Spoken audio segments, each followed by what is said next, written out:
ദൈവം താങ്ങിക്കൊള്ളുമെന്നേ. ആ ഒരു ഉത്തമ ബോധ്യത്തിൽ നമ്മൾ മുന്നോട്ട് പോകുന്നത്. അപ്പോൾ അതുകൊണ്ട് അതിനെക്കുറിച്ച് വലിയ ആശങ്കകൾ പെടേണ്ട കാര്യമില്ല. പോകട്ടെ, ഇവിടെ ഈ മകനിലേക്ക് തിരിച്ചു വരാം. ഈ ഇളയ മകൻ അവൻ്റെ ഉത്തരവാദിത്വത്തിൽ നിന്നും കൂടിയാണ് ഓടി ഒളിക്കുവാൻ ശ്രമിക്കുന്നത്. അവൻ ഇപ്പോൾ നിൽക്കുന്നത് പന്നിക്കൂട്ടിലാണ്. എങ്ങനെയാണ് ഇവിടെ നിന്ന് പോയത്? അവിടെ അവന് സുബോധമുണ്ടായി അവൻ തിരികെ വരികയാണ്.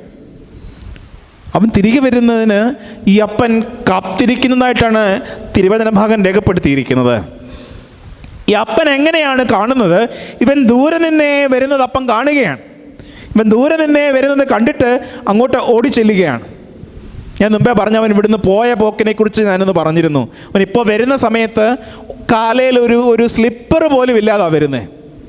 അവിടെ അവന് ചെരുപ്പ് കൊടുക്കുന്നു, അവന് മോതിരം കൊടുക്കുന്നു, അവന് വിശേഷമായ വസ്ത്രം കൊടുക്കുന്നു. ഈ മോൻ പോയ അന്ന് മുതൽ കാത്തിരുന്നതായ പിതാവിൻ്റെ സ്നേഹത്തിൻ്റെ ഒരു